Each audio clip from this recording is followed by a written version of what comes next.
This video is about understanding plyometrics and how to use the technology of plyometrics to increase your vertical jump and increase your quickness.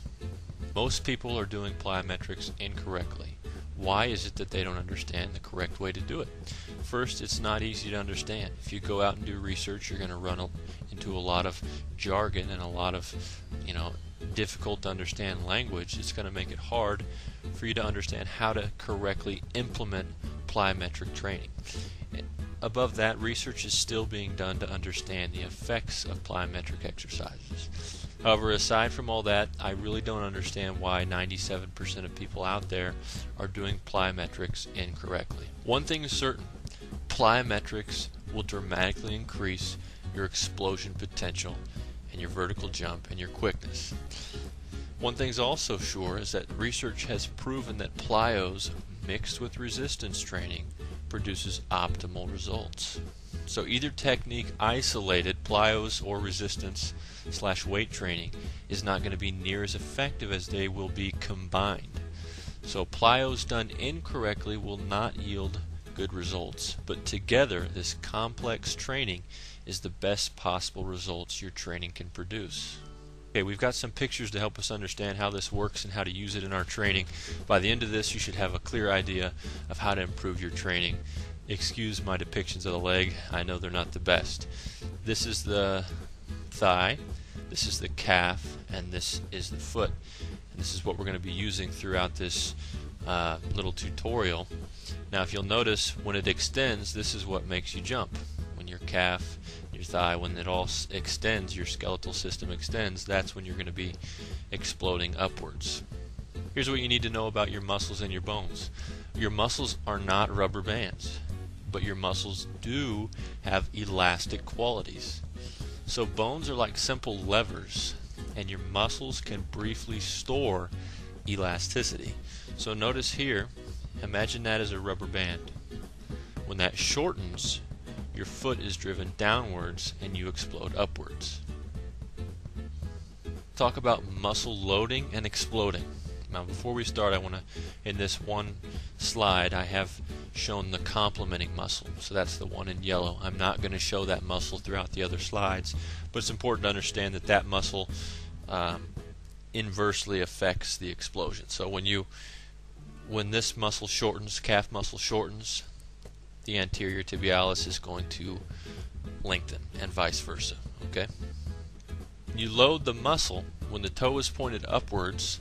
This muscle is stretched and lengthened, and there's elastic tension there. And when you contract this muscle or shorten it, and it points the toe downwards, then there's a snap back, and the elastic quality is used. You can see the animation here. This load and explode process is not only taking place in the calf and foot, it's taking place all over the body.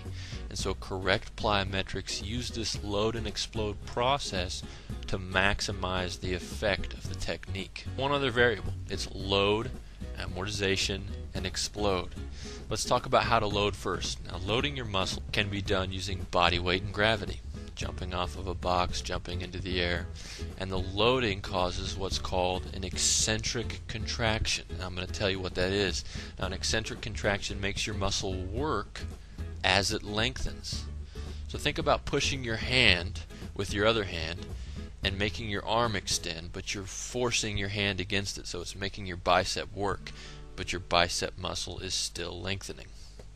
Look at this slide. Now the arrow represents a force pushing against your toe, and that force is wanting to extend or lengthen the calf muscle.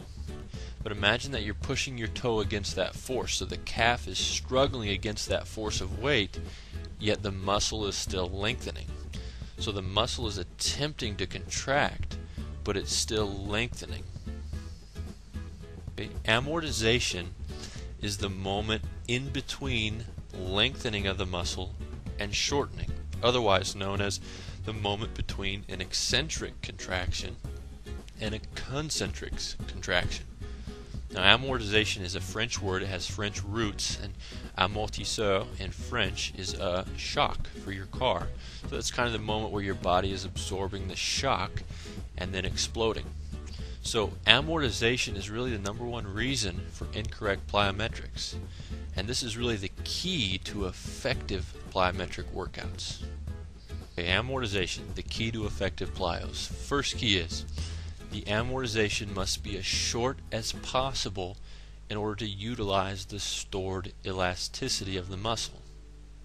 So that elasticity, that is the tension of the lengthened muscle, is not going to stay there for a very long time and must be released as soon as possible. So the second key is that the amortization must be followed by an intense contraction to reap full benefit of the neurological conditioning. You see, when that snap back of the elasticity is combined with the contraction, your muscle is now having more stress on it, which is a good thing, and is moving faster than it could if it was just being contracted alone. A lot of common errors with amortization. Pacing, or too many reps. Now when you pace the exercise, you're going to lower the intensity, and consequently you're going to lower or even eliminate the effectiveness of the drill. Some people put an extra bounce in there. I've seen so-called gurus showing how to do plyometric exercises, but instead of load, amortization, explode, it ends up being more load, little tiny hop, then explode, and that's not going to be effective. Here's what your leg looks like before the loading process. Now as the ground hits it, your muscle loads and struggles against the force of the ground against the muscle. Then that calf muscle is lengthened, stretched, and there's tension there. There's a brief yet unavoidable amortization phase. And then there's a snap back, a shortening contraction of the muscle, and that elastic quality is put into play. And then you're propelled upward.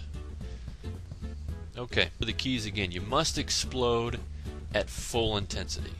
You've loaded it, there's going to be that unavoidable amortization phase, and then you must explode at full intensity. The explosion combined with the release or the snapback of the stored elasticity allows your muscles to train in a quicker environment than it could possibly train in. So that contraction being initiated while the muscle is loading or lengthening, it puts additional stress on the muscle. So you're basically struggling against a muscle that is lengthening and trying to contract it at the same time. So this is going to give you additional growth and development into the muscle. A sum up of an effective plyo is going to be a proper load. You've got to have a loading time, and that load is usually going to be done with gravity. Never attempt to do weighted plyometrics unless you're very experienced. So the brevity of the amortization phase is also extremely important. You need to try and eliminate that pause, although it's impossible to completely eliminate it. It's just the laws of physics. And also the intensity of the following contraction is going to determine how effective your plyometric is. Keep your reps below 15. I usually keep my reps somewhere between 8 and 12, and 2 to 4 sets per exercise. You don't want to do more than 12 to 15 sets per session. And you absolutely need to give yourself proper recovery to ensure that you don't burn yourself out. Every time you break down that muscle, it has to be followed by an equal and opposite build-up phase. And if it's not completely built back up, you're just continuing to deteriorate that muscle without strengthening it. So you also need to couple the plyometric training with correct resistance training to reap the full benefit. Here's some results in conclusion.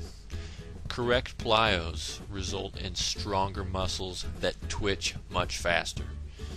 So you're going to be jumping higher and running faster. You're training your muscles in an environment that they can twitch faster than ever before, and you're training them to twitch that fast after the plyo.